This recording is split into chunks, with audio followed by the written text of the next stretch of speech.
નમસ્કાર મિત્રો, સ્વાગત છે તમારું આપણી યુટ્યુબ ચેનલ કે ઓફિશિયલમાં. તો આજે આપણે મિત્રો વેટરનરીના કટ ઓફ વિશે વાત કરવાની છે. ગઈ સાલનું જે 2023-24નું જે હતું તેમાં કેટલું વેટરનરીનું કટ ઓફ ફ્રી હતું તેના વિશે આપણે પૂરી ડિટેલ્સમાં વિડીયોમાં વાત કરવાના છીએ.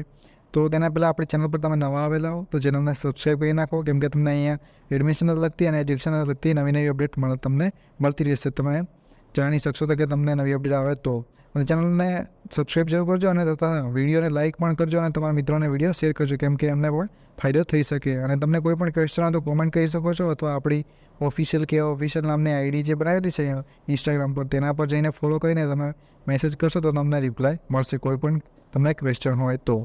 હવે આપણે વેટરનરીનું જે કટ ઓફ છે તેના વિશે વાત કરીએ તો મિત્રો, તે વેટરનરીનું કટ ઓફ છે તે ગઈ વખત બહુ નીચું હતું અને તેની સાપેક્ષે આ વખતે જે કટ ઓફ જે છે તે બહુ ઊંચું ગયું છે મિત્રો. તો પણ આપણે કમ્પેરિઝન કરીને પૂરી ડિટેલ્સમાં આપણે વિડીયોમાં વાત કરશું, તો વિડીયોમાં લાસ્ટ સુધી જોડે રહેજો. તો ચાલો હવે વિડીયો સ્ટાર્ટ કરીએ મિત્રો. તો મિત્રો, સૌથી પહેલાં કટ ઓફ પહેલાં આપણે વાત કરીએ કે કેટેગરી પ્રમાણે તેમાં પ્રવેશ ક્ષમતા કેટલી છે. તો આણંદમાં કુલ બેઠકો છે 75, કૃષિનગર સરદાર કૃષિનગર છે 80, પછી બીજી બધી જે કોલેજ છે તેમાં 80 છે, અને હિંમતનગરની કોલેજ છે તેમાં 25 સીટો છે, અને આણંદમાં માત્ર ટોટલ 75 સીટો છે. તો એમાં વીસીઆઈને 11 સીટો વીસીઆઈ માટે છે મિત્રો, અને 12 જે છે તે બીજી 3 કોલેજમાં છે, તથા જે હિંમતનગરની કોલેજ છે તેમાં જે વીસીઆઈની જે સીટ છે તે કોઈ પણ છે નહીં. સ્ટેટ કોટવાની મતલબ જે પોતાના રાજ્ય ગુજરાતની જે છે તેના માટે 55, 59, 59, 59 અને 19 જે સીટો છે તે ગુજરાતના સ્ટુડન્ટ લોકો લઈ શકશે એડમિશન. અને બીજી બીના નામ તમે જોઈ શકો છો. તમે ધ્યાનથી જોવું હોય તો વિડીયો જે હોય તે પોઝ કરીને પણ જોઈ શકો છો. તથા હવે આપણે વાત કરીએ જે કેટેગરી છે અનામત બિન અનામત. તમે વિડીયોમાં મિત્રો બધું બોલીશ તો વિડીયો લાંબો થઈ જશે, પણ પોતાની રીતે અનામત પાછી જાતિ એના જે એ પ્રમાણે જે સીટોનું ફાળવણી કરેલી છે બિન અનામત અને અનામત જે અનુમતિ જાતિ છે તેના માટે અલગ અલગ સીટોનું ફાળવણી પણ કરવામાં આવેલી છે. તો તેના માટે આવી રીતે સીટ રહેશે, તો તમે પોતાનું જોઈ શકો છો. તો હવે આપણે વાત કરીએ વેટરનરીના કટ ઓફ વિશે. તો મિત્રો, હવે વાત કરીએ આપણે વેટરનરીના કટ ઓફ વિશે. તો કેટેગરી પ્રમાણે તો જનરલમાં આ કટ ઓફ છે તે મિત્રો તે તમારા મેરિટમાં જે પર્સન્ટેજ હોય તે છે, જેમ કે 74 છે તે તમારે લાસ્ટ કયા મેરિટ પર્સન્ટેજ હતો તેને કયા એડમિશન મળ્યું હતું તે પ્રમાણે છે. તો તેમાં ગુજકેટના માર્ક્સના આધારે નથી. આ છે તમારા મેરિટ પર્સન્ટેજ. જો મેરિટ પર્સન્ટેજ તમારે 74થી વધારે હશે તો તમને એડમિશન મળવાની સંભાવના રહેશે. લાસ્ટ 74 એડમિશન મળ્યું હતું 2023-24માં, તો એ પ્રમાણે વિચારી શકો છો. તો જનરલ કેટેગરી માટે 74.38 હતું મિત્રો. કૃષિનગરમાં જે છે 67 હતું, નવસારીમાં હતું 65 અને જુનાગઢ હતું 66. તો જનરલ કેટેગરી માટે 66માં જે લાસ્ટ એડમિશન હતું તે જુનાગઢમાં મળેલું હતું. મેરિટ પર્સન્ટેજ જેટલા હતા. ને એડબ્લ્યુએસમાં છે તે તેમાં તમે પોતાના રીતે જોઈ શકો છો મિત્રો, વિડીયો પોઝ કરી શકો છો.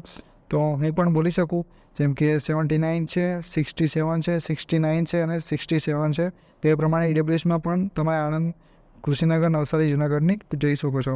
જેમાં આણંદનો જે છે તે મેરિટ પર જે પર્સન્ટેજ છે તે મેરિટ ક્રમાંક તે બહુ ઊંચો જાય છે મિત્રો. જો તમારે આણંદ એડમિશન લેવું હોય તો તમારે જો સારા એવા માર્ક્સ હોય તો તમને એડમિશન સારી રીતના મળી શકે. અને જો તમારા ઓછા માર્ક્સ હશે તો એડમિશન મળવું આણંદમાં મુશ્કેલ રહેશે. અને તે પ્રમાણે તમારે SC, ST, OBC વગેરે કેટેગરી તમારી છે તો તમે પોતાનું તેમાં પણ જઈને તમારે જે જોઈ શકો છો. જેમાં જે ST કેટેગરીમાં છે 48, 42, 52 અને 43 એ પ્રમાણે બધી કોલેજમાં મળેલું છે.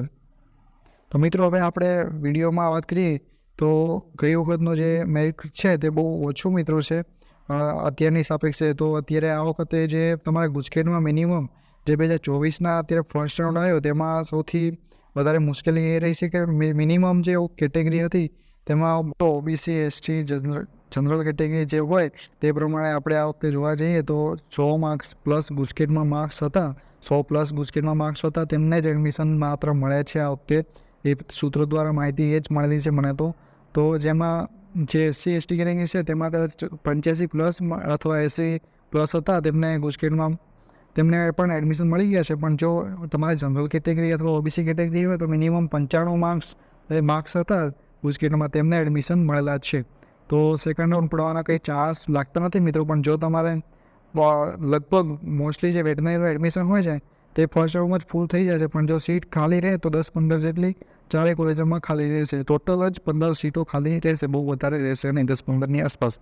તો તમે પોતાના માર્ક્સ જો તમારા 60-70 માર્ક્સ હોય અને તમે અપેક્ષા રાખીને બેઠા હો કે તમને એડમિશન મળે, તો મિત્રો તમે સમજી શકો છો કે તમારું એડમિશન મળવું મુશ્કેલ છે.